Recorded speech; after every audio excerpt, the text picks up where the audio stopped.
En cette soirée du 23 octobre, je me trouve au complexe chez Boris à Saint-Léonard-d'Aston pour un lancement de livre. Je vous présente l'auteur en reportage. Alors Martin, on est ici ce soir à ton lancement de livre chez Boris. Alors dis-moi, premièrement, ça parle de quoi?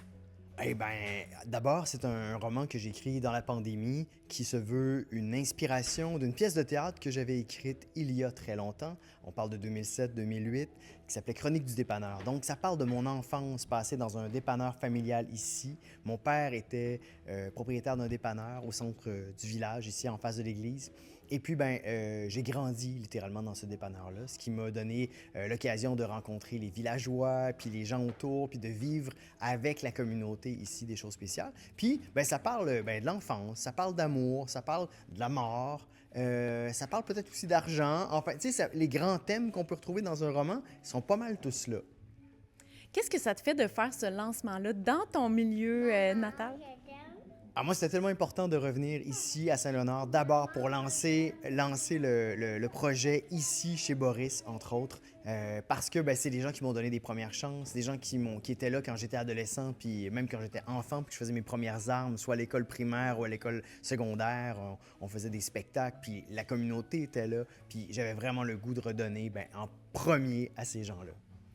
Et est-ce que c'est ton premier livre? C'est pas mon premier livre, c'est mon premier roman, mais j'ai deux pièces de théâtre qui sont déjà éditées, qui sont publiées. J'ai deux livres qui sont parus chez VLB aussi sur l'émission de télévision La Vraie Nature.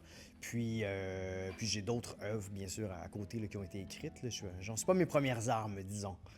Oui, justement, parce que tu ne fais pas seulement de l'écriture, tu as d'autres cordes à ton arc. Ouais, j'ai une formation de comédien. Alors, j'ai gradué de Saint-Hyacinthe en 2001 quand même, ça fait un petit bout. Donc, je suis comédien, je suis auteur, metteur en scène, directeur artistique.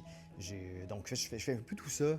Dans ce métier-là, il faut porter plusieurs casquettes pour arriver à boucler la fin de mois, je dirais. Je suis aussi un travailleur culturel, fait que j'ai été impliqué dans de nombreux organismes culturels. Encore aujourd'hui, je suis coordonnateur artistique d'un centre de recherche en théâtre pour enfants qui est à Montréal, qui s'appelle le Cube. Un travailleur culturel, c'est quoi exactement? C'est quelqu'un, en fait, qui offre ses services, qui travaille dans des organismes en culture, mais qui fait pas un travail d'artiste. C'est-à-dire que le travail me permet, par exemple, de donner mon temps à un festival, à une compagnie de théâtre, à ce genre d'organisation-là. Que penses-tu de la culture en région, ici, localement? Ah, là, moi, je suis tellement heureux aujourd'hui d'être ici chez Boris parce que ça me manquait, moi, quand j'étais ado. En fait, je disais à beaucoup de gens, en fait, je leur disais, c'est un désert culturel, le centre du Québec. On dirait que cette région-ci, Saint-Léonard-d'Aston, quand j'étais jeune, j'avais accès à rien. Fallait aller à Drummondville, à Trois-Rivières, puis honnêtement, on dirait que c'était même pas si hot que ça, tu sais. C'est par après que ça s'est développé beaucoup, beaucoup. Puis entre autres ici, avec un lieu comme ça, superbe, où les artistes peuvent venir créer. Puis c'est intéressant parce que le Cube où je travaille, où c'est mon travail à tous les jours, c'est un centre de recherche, là où des artistes en théâtre viennent faire de la recherche, de la même manière qu'on offre des résidences ici chez Boris.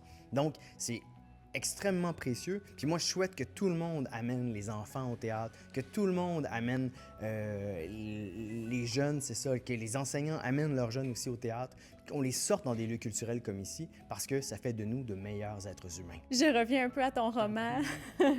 La bazooka, c'est un souvenir d'enfance. Hein? En tout cas, toi, ça a marqué la tienne. J'ai grandi dans un dépanneur, donc notre maison était attenante au dépanneur. Moi, je passais la porte de la cuisine, puis j'arrivais derrière le comptoir. Puis sur la gauche, il y avait tous les bonbons. Il y avait tous les bonbons qui étaient là. La gomme bazooka, les chocolats, name it, ils étaient tous là, les bonbons. Fait que j'ai pigé allègrement. Puis je me souviens même que mon père, des fois, il me faisait plaisir, puis il prenait un petit sac, là, puis il remplissait de gomme bazooka, puis il disait, tiens, t'amèneras ça à tes amis. Ça, c'était à l'époque où ça coûtait 10 sous, hein? À Donc, peu près. tout a augmenté, dont, j'imagine, le prix des livres. Est-ce que c'est difficile de vendre des livres de nos jours? Et là, c'est la première fois que je fais ça. Je publie à compte d'auteur. C'est-à-dire que c'est moi l'éditeur. Il n'y a pas de maison derrière moi qui m'endosse, si tu veux. Là. C'est moi qui a mis l'argent, qui a investi dans le projet. Puis aujourd'hui, je fais imprimer des livres en édition limitée. Je t'avoue que j'en ai pas beaucoup. Puis tranquillement, je vends. Puis là, je me rends compte que ça marche. Fait que là, aujourd'hui, ce soir, j'ai le lancement. Je suis heureux. Je vais lire des extraits du roman. On va pouvoir avoir une entrevue avec François Poisson. Ça va être formidable. On va vivre un très, très beau moment, je pense. Puis ça va peut-être donner envie aux gens d'acheter le livre en plus.